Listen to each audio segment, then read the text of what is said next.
तो दोस्तों कैसे हैं आप सभी लोग। एक और एपिसोड नंबर 14 के साथ आ चुके हैं। ज़्यादा टाइम वेस्ट नहीं करते हैं और चलिए स्टार्ट करते हैं। एपिसोड के स्टार्टिंग में हमें क्रोकोडाइल को दिखाया जाता है जो कि कह रहा होता है कि मैंने काफ़ी ज़्यादा समय लगा दिया है इन दोनों को हराने के लिए। यह तो काफ़ी ज़्यादा परेशानी वाली बात हो गई, क्योंकि जो एवेलिन है जो गवर्नमेंट की हंटिंग डॉग है, वो यहाँ पर आ चुकी है मुझे रोकने के लिए। तभी हमें एवेलिन को दिखाया जाता है जो कि अपने वेपन का इस्तेमाल कर रही होती है उस क्रोकोडाइल के अटैक को रोकने के लिए। तभी एवेलिन उस क्रोकोडाइल से कह रही होती है, तुमने इस बार कुछ ज्यादा ही लाइन क्रॉस कर दी है। क्रोकन असाइलस इस क्रोकोडाइल का नाम होता है दरअसल। और तभी जो एवेलिन होती है अपनी फुल फोर्स के साथ उसके अटैक को पीछे कर देती है, जिसके कारण जो क्रोकोडाइल होता है वो पीछे चला जाता है और वो इजीली उसके अटैक को बढ़िया मस्त तरीके से रोक लेती है और वहीं खड़ी हो जाती है उसको देखते हुए। उससे कहने लगती है, तुम्हें क्या लगता है कि तुम्हें कोई देख नहीं पाएगा? तुमने यहाँ की इतनी बड़ी फैक्ट्री को उड़ा दिया है और तुम बिल्कुल बचकर निकल जाओगे मेरे हाथों से। जैसे ही ये क्रोकोडाइल सुनता है तो वो टोटली कंफ्यूज होता है। यहाँ पर तो भाई उन दोनों ने कंपनी को फोड़ा था, यहाँ मेरे पे इल्जाम क्यों आ रहा है? और जो एवेलिन होती है वो उससे कहने लगती है कि जो पेंडोनियम है, मुझे लगता है वो काफी समय तक दूर रहने वाला है अब। आखिरकार इस डिस्ट्रिक्ट 42 में इतना ज्यादा भब्बर मचाने का तुम्हारा मकसद क्या है? जल्दी से बताओ मुझे। तभी जो क्रोकोडाइल होता है वो एवेलिन से कहने लगता है, जरा 1 मिनट रुको एवेलिन, से 1 मिनट रुको। यहाँ पर आखिरकार तुम समझ के रही हो, मैं यहाँ पर इनोसेंस हूँ, मैंने ये सब नहीं किया है, इन दोनों ने किया है। और मैंने इस फैक्ट्री को नहीं उड़ाया है। जरा देखो तो सही कौन यहाँ पर है। यहाँ पर तुम मुझ पर झूठा इल्जाम मत लगाओ। ये है जो दोनों जिसने उस कंपनी को उड़ाया है। और तभी जैसे ही एवेलिन उन दोनों की तरफ देखने लगती है, दोनों की तरफ मना करने लगते हैं, खासकर डेडपूल। इतना मासूम बन रहा है ना डेडपूल, क्या ही बताएं। और तभी इतना मासूम होता है ना, क्या ही बोले। तभी एवेलिन उस पर विश्वास नहीं करती है और उसे कहने लगती है, हे क्रैकर, तुम यहाँ पर बकवास करना बंद करो। जरा देखो तो सही, तुम्हें लगता है कि ये दो कंपनी उड़ा पाएंगे ये दोनों मिलकर? और ये सुनने के बाद डेडपूल कतई भाई साहब एकदम और मासूम बन जाता है। तुमने क्या मुझे बेवकूफ समझ रखा है, जिनका सर अभी तुम्हारे हाथों के द्वारा फोड़ दिया जाता कुछ समय के लिए अगर मैं यहाँ पर नहीं आती? और तुम सोच रहे हो कि मैं विश्वास कर लूंगा इन दोनों ने मिलकर उस कंपनी को उड़ा दिया? खासकर इस ठरकी मास्क को तो देखो। और तभी जो क्रोकोडाइल होता है वो मन में सोचते कहने लगता है, बात तो है इसमें, सेंस तो बनता है इस बात को लेकर कि इस कंपनी को मैंने डिस्ट्रॉय किया है। और दूसरी तरफ अगर मैं सोचूं ध्यान से तो मैं इन दोनों को रोकने में नाकामयाब रहा, तो इसमें गलती भी मेरी ही है।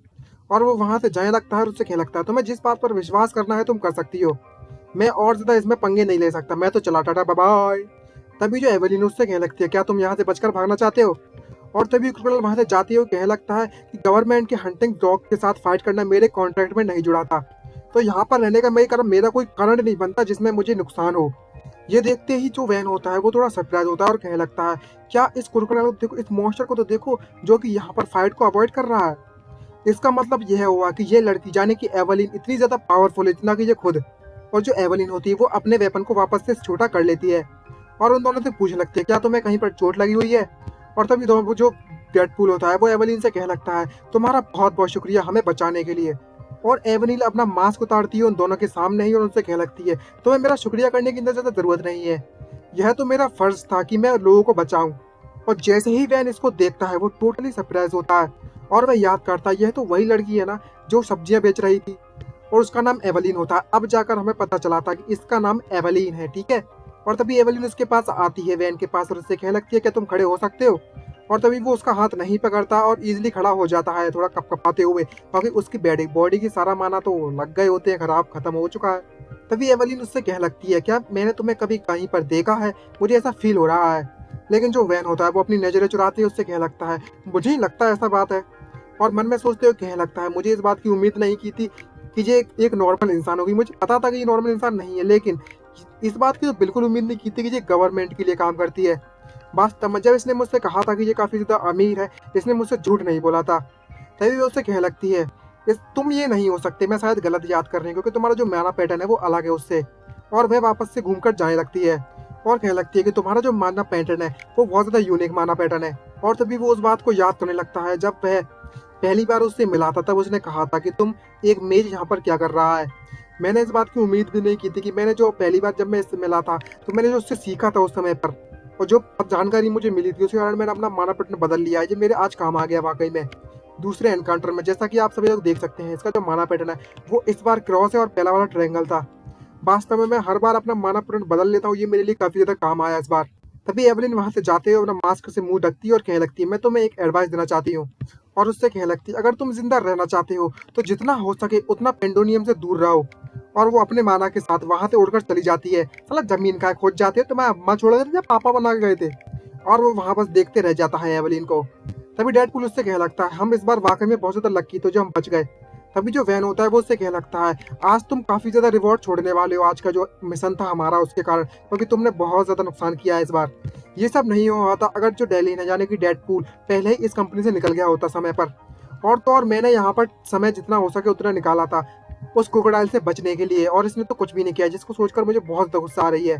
तभी डेडपूल उससे कहने लगता है, अब जबकि तुमने मेरी जान बचा ही ली है तो मैं सिर्फ 10 मिलियन लूंगा, बाकी के 40 मिलियन तुम रख सकते हो।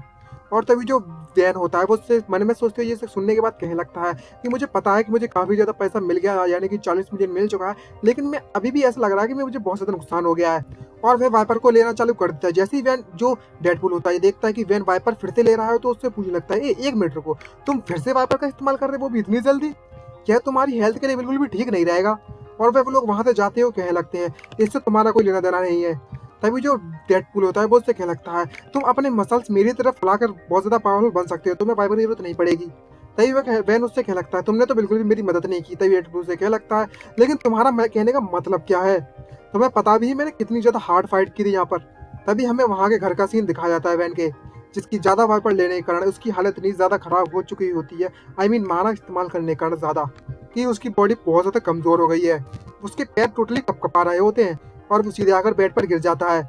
और कम से कम 1 वीक हो चुका है उस शार्लोट फैक्ट्री से वापस आए हुए, और उसकी बॉडी अभी तक बिल्कुल ठीक नहीं हुई। मुझे नहीं पता आखिरकार यहाँ पर क्या हो रहा है, या फिर जो माना एडिक्शन का जो ट्रेट है मेरी बॉडी में वो उसके कारण हो रहा है, या फिर ज्यादा ओवरडोज कर लिया है वाइपर उसके कारण हो रहा है। मैं वहां से आने के बाद बहुत ज्यादा बीमार पड़ गया और लगातार 4 दिनों तक सोता ही रहा। मेरा ऐसा जिंदगी में ऐसे नहीं जी सकता, ऐसे नहीं चलने वाला, मुझे कुछ ना कुछ करना होगा। मुझे जितना ज्यादा हो सके उतना ज्यादा पावरफुल बनना होगा और विल पावर को बढ़ाना होगा, अगर मैं इस डेंजर वाली दुनिया में जिंदा रहना चाहता हूँ। लेकिन उसके लिए मुझे प्रॉपर मील्स खाना होगा, उसके लिए पैसा लगेगा, और अगर मैं ये खाना खाकर जिंदा रहा तो मुझे लगता है मेरी हेल्थ ठीक होगी। मुझे और ज्यादा बेटर ड्रग्स ढूंढने होगी, यानी कि वाइपर। सबसे पहला काम किया जाए। सबसे पहले मैं अपना पैसा कलेक्ट करता हूँ जो मैंने काम के लिए पूरा किया था। तभी हमें जैनी को दिखाया जाता है। जैनी उससे कह रही होती है, यहाँ पर हमारे सबसे इम्पोर्टेंट कस्टमर आ चुके हैं। कतई बवाल लग रही है आज तो जैनी। और जैनी उससे पूछने लगती है, आखिरकार 10 दिनों तक तुम थे कहाँ पर? तभी जो वैन होता है उससे कहने लगता है, मेरे को कुछ काम था इसलिए मैं थोड़ा बिजी था। तभी जैनी उससे कहने लगती है, कितनी बदकिस्मत की बात है मेरे लिए, अगर तुम कहीं पर जाकर मर गए होते तो सारा का सारा जो पैसा था वो मेरा हो जाता। हाँ। तभी वैन उससे कहने लगता है, जैसे कि मैं छोड़ दूंगा पैसा। और तभी जो वैन होता है वो मन में सोचते कहने लगता है कि मैं तो कम से कम मर ही गया था उस माना एडिक्ट के कारण, लेकिन यहाँ पर मेरी जो वीकनेसेस है उसे एक्सपोज करने के लिए जरूरत नहीं है। तभी वैन उससे पूछ लगता है, उस डायलन के बारे में कहा। तभी जो जैनी होती है उसे बताने लगती है, जो डायलन है वो उस समय पर आ गया था और अपने पैसा लेकर जा चुका है पहले ही। और उसने मुझसे कहा था कि मैं जो 40 मिलियन है वो वैन को देना चाहता हूँ, और बस 10 मिलियन ले गया था।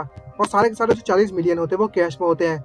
और तो और मैंने जो डायलन की जो चार्ज फीस है वो ले ली है, तो तुम्हें घबराने की जरूरत नहीं है। और जो विच कंपनी है उन्होंने तुम्हें बोनस दिया अच्छा काम करने के लिए, तो तुम चेक कर सकते हो उसे। 60 मिलियन शेयर्स दिए हैं और वो भी कैश में। वाह, इसने वाकई में, मतलब जो ये बात क्या है ना, सिचुएशन क्या है, जो एक नोट है वो 1 मिलियन का है तो 60 नोट दिए हैं, कहने का मतलब ये है। तो आप समझ गए ना, 60 मिलियन इस तरीके से हो गया इसका। एक नोट 1 मिलियन का है तो 60 नोट दिए हैं, एक गड्डी 10 मिलियन की, समझ गए? तभी जेनी उससे कह लगती है, हम जहाँ के बस प्रोडक्ट को यूज करने में लगे हुए हैं, जो हायर अप्स हैं उन्होंने ये अपनी सिंसियरिटी दिखाने के लिए ये सब किया है। तभी जेनी उससे कह लगती है, तुमने वाकई में बहुत ज्यादा अच्छा काम किया है, मैंने सुना है कि तुम उस क्रोकोडाइल के हाथों मरे गए थे लगभग लगभग। तभी वैन बताने लगता है, मैं तो लगभग वहां पर मर ही गया होता अगर कोई बीच में नहीं आया होता उस समय पर। तभी उससे पूछने लगता है, बात चली आई है यहाँ की, तो क्या तुम किसी एवलिन नाम के बंदे को जानती हो? तभी जेनी उसे बताने लगती है, मुझे ज्यादा जानकारी तो है नहीं उसके बारे में, लेकिन यह डायरेक्ट एजेंट है गवर्नमेंट की। तुम गवर्नमेंट के द्वारा मैं से मतलब बहुत ज्यादा फंड उसके अकाउंट में भेजा जाता है, तुम इस तरीके से पता लगा ही सकते हो। और तो वह गवर्नमेंट की एक एजेंट भी है। तभी वैन उससे पूछ लगता है, आखिरकार ये पेंडोनियम क्या चीज है? जो क्रोकोडाइल था वो उसका हिस्सा था। तभी जेनी उसे बताती है कि जो जो क्रिमिनल्स हो गए, गुंडे हो गए, गैंग्स, मर्डरर्स, जो भी मर्डर करते हैं वो सब उसे रॉयल्टी की तरह मानते हैं, जिन्हें वो लोग पसंद करते हैं। जो लोग वो खुद पेंडोनियम वाले उन लोगों को इनवाइट करते हैं, तो उनके बारे में ज़्यादा जानकारी है नहीं हमें उनके बारे में। और तो हम सिर्फ उनके बारे में जानते हैं जो चूजे वगैरह हो, उससे ज़्यादा कोई जानकारी नहीं है। अगर कभी तुम्हारा उनसे एनकाउंटर होता है तो ऐसा समझो कि तुम किसी डिजास्टर से मिल चुके हो। अगर तुम्हारी किस्मत अच्छी नहीं हुई तो तुम मारे जाओगे। और किस्मत अच्छी हुई तो तुम बच ही जाओगे। खैर, तुम्हें तो पता ही होगा कि आखिरकार यह दुनिया कैसे काम करती है। और तभी वैन सारे के सारे पैसे रख लेता है और कहने लगता है, अच्छा ऐसी बात है। और सोचने लगता है उस सिचुएशन के बारे में। यहाँ पर जो डेडपूल था वो बिल्कुल बहुत ज़्यादा काम और बहुत ज़्यादा शांत था उस समय पर।